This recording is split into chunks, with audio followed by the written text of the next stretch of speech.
और देखते हैं 10 महत्वपूर्ण इंपॉर्टेंट टिप्पणियां।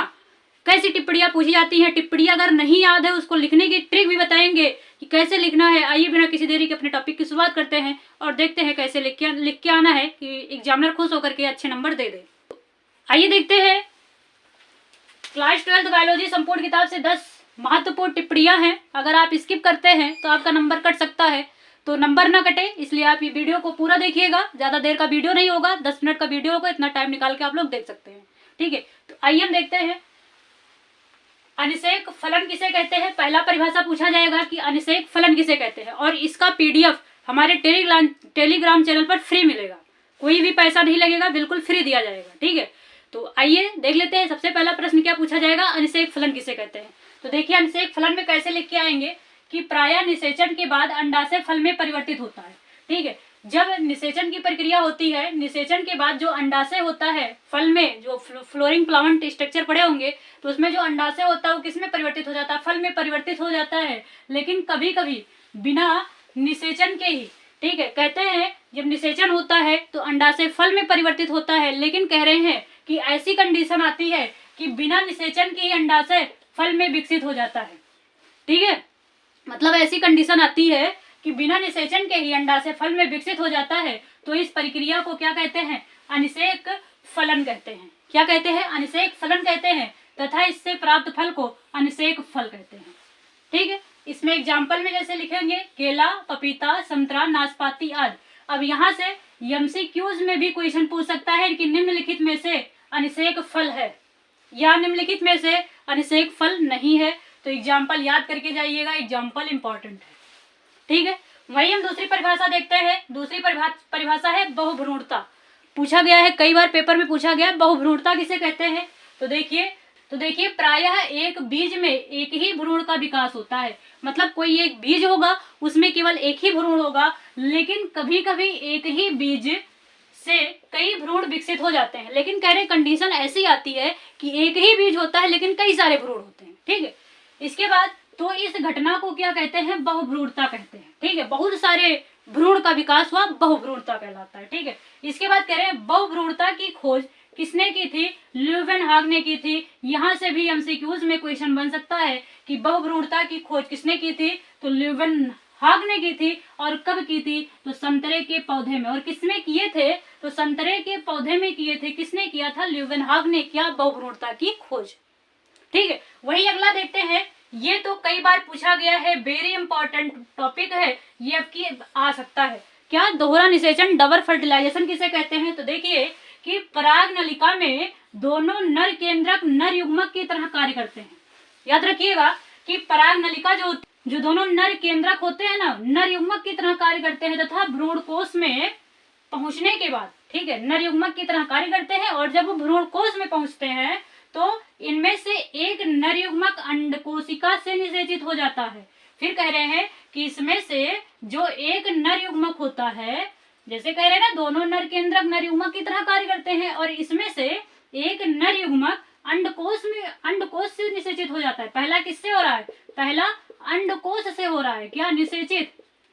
ठीक है, इसके और आगे देखिए, तथा दूसरा नर युग्मक द्वितीयक केंद्र से निषेचित हो जा रहा है। दूसरा किससे कह रहे हैं, दूसरा नर युग्मक किससे निषेचित हो जा रहा है, द्वितीयक केंद्र से निषेचित हो रहा है। ठीक है, अर्थात यहाँ एक ही भ्रूणकोश में 2 बार निषेचन की प्रक्रिया हो रही है। कहाँ, एक नर युग्मक अंडकोश से निषेचित हो रहा है और दूसरा द्वितीयक केंद्रक से निषेचित हो रहा है। ठीक है, तो कह रहे हैं इस प्रोसेस में 2 बार निषेचन की क्रिया हो रही है। एक भ्रूणकोश में 2 बार निषेचन की क्रिया होती है, तो इसे क्या कहते हैं, इस प्रक्रिया को दोहरा निषेचन या द्विनिषेचन कहते हैं। ये टॉपिक इंपॉर्टेंट है, 100% इस बार पेपर में देखने को मिलेगा, तो इसको रट के जाइएगा। ठीक है, इसके बाद अगला क्वेश्चन है उलवेधन। कई बार पूछा गया, नया क्वेश्चन है, पूछा जाएगा इस बार। उलवेधन या एमनियोसेंथेसिस किसे कहते हैं, तो इसमें रखेंगे कि यह एक ऐसी तकनीक है, ठीक है, यह एक ऐसी टेक्नोलॉजी है जिसका उपयोग करके गर्भावस्था से ही भ्रूण गुणसूत्रीय असमानता तथा अन्य व्यवस्था की जानकारी के लिए किया जाता है। अब मतलब कह रहे हैं ये ऐसी टेक्नोलॉजी है कि मान लीजिए अगर कोई बच्चा भ्रूण में है, अगर कोई उसको गुणसूत्रीय विकार है ना, जो डाउन सिंड्रोम या टर्नर सिंड्रोम वगैरह पढ़े होंगे, अगर नहीं पढ़े हैं तो अगले आने वाली वीडियो में भी आएगा ये टॉपिक। तो कह रहे हैं कि जो गुणसूत्रीय विकार होता है या असमानता होती है, उससे इसका पता लगाया जाता है। किससे? एमनियोसिंथेसिस उसको कहते हैं, ठीक है। इसके बाद कह रहे हैं जानकारी के लिए किया जाता है, इसमें गर्भ से एमनियोटिक द्रव को इंजेक्शन के माध्यम से निकाला जाता है। मतलब जो गर्भ होता है कैसे, इसमें एमनियोटिक द्रव भरा होता है और उसको इंजेक्शन के माध्यम से बाहर निकाला जाता है, ठीक है। इंजेक्शन के माध्यम से निकाला जाता है तथा इस द्रव का नमूना लेकर, मतलब इस द्रव जो एमनियोटिक द्रव जो निकाला गया है, इसका सिंबल लेकर के उसमें गुणसूत्र की असामान्यताओं का निरीक्षण किया जाता है। अब एमनियोटिक द्रव इसमें से निकाला गया, अब इसमें से गुणसूत्रीय असामान्यताओं का क्या किया जाता है? निरीक्षण किया जाता है, ठीक है। लेकिन इसके द्वारा देखिए लिंग की भी जांच होती है। अब इसके द्वारा लिंग की भी जांच हो जाती है, लड़का या लड़की है, लड़का है कि लड़की है, ठीक है। लिंग की भी जांच हो जाती है। यही कारण है कि आजकल इस तकनीक का दुरुपयोग किसमें किया जा रहा है? कन्या भ्रूण हत्या के लिए किया जाने लगा है, ठीक है। इसी तकनीक का प्रयोग लोग करते हैं कि कन्या भ्रूण हत्या, जो मतलब गर्भ में जो अगर पता चल जाता है कि लिंग में बेटियां हैं तो उसको भ्रूण में ही क्या कर दिया जाता है? दफन कर दिया जाता है, मार दिया जाता है, ठीक है। लेकिन इस पे सरकार क्या कर रही है? रोक लगा दे रही है। देखिए भारत सरकार ने लिंग परीक्षण को गैर कानूनी घोषित किया है। तो ये क्या है? 4 है जो बहुत ही महत्वपूर्ण है। आप लोगों को 2026 में यहाँ से देखने को क्वेश्चन मिलेगा। तो आज के लेक्चर में हम सिर्फ 5 टॉपिक को देखेंगे। पार्ट 1 रहेगा और पार्ट 2 में अगले 5 टॉपिक को डिस्कशन किया जाएगा, ठीक है। आइए अब इसको इरेज करते हैं, 4 हो गया, एक और बता देते हैं आप। आइए बच्चों अगला टॉपिक देखते हैं। डीएनए फिंगरप्रिंट 2026 में छपने वाला पेपर है। 100% गारंटी के साथ छपेगा, चाहे लॉन्ग में पूछे चाहे शॉर्ट में 2 नंबर में पूछेगा जरूर डीएनए फिंगरप्रिंट, ठीक है। तो देखिए डीएनए फिंगरप्रिंट एक ऐसी तकनीक है, ठीक है, जिसके द्वारा किसी खूनी, बलात्कारी, अपराधी तथा पैतृक की जांच की जाती है, ठीक है। मतलब कह रहे हैं डीएनए फिंगरप्रिंट एक ऐसी तकनीक है जिससे अगर कोई किसी का मर्डर कर दिया हो, खून कर दिया हो या बलात्कार कर दिया हो या कोई अपराधी प्रवृत्ति का इंसान हो या किसी पैतृक की जांच करना है, तो उस पैतृक की जांच करने के लिए किसका प्रयोग किया जाता है? डीएनए फिंगरप्रिंट का प्रयोग किया जाता है। इस तकनीक में किसी व्यक्ति के डीएनए में पाई जाने वाली, ठीक है, विभिन्नताओं का पता लगाया जा सकता है। मतलब डीएनए मैच कराया जाता है, ठीक है। इस तकनीक के बारे में सर्वप्रथम एलेक्स जेफ्रे नामक वैज्ञानिक ने क्या किया था? पता लगाया था। किसने? पूछा जा सकता है डीएनए फिंगरप्रिंट के बारे में किसने पता लगाया था? तो एलेक्स जेफ्रे ने लगाया था, ठीक है। एलेक्स जेफ्रे ने लगाया था।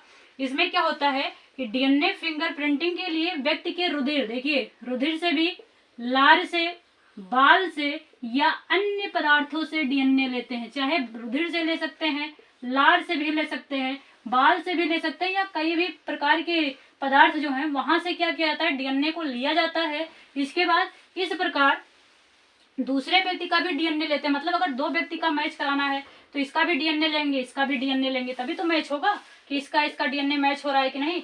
तो इसी प्रकार दूसरे भी व्यक्ति का डीएनए लेते हैं, उसमें समानता को देखते हैं। अब इसका भी, इसके में समानता को देखेंगे, क्या इसमें समानता है। इस समानता के आधार पे क्या किया जाता है? डिफाइन किया जाता है ना कि कौन किसकी संतान है या किसने मर्डर किया है, ठीक है। तो इसी आधार पर क्या किया जाता है? डीएनए को मैच कराया जाता है। ये आज के 5 बहुत ही महत्वपूर्ण टिप्पणियां थी। ये पार्ट 1 था। अब अगली जो 5 आएगी वो पार्ट 2 में आएगी। किस में आएगी? पार्ट 2 में आएगी।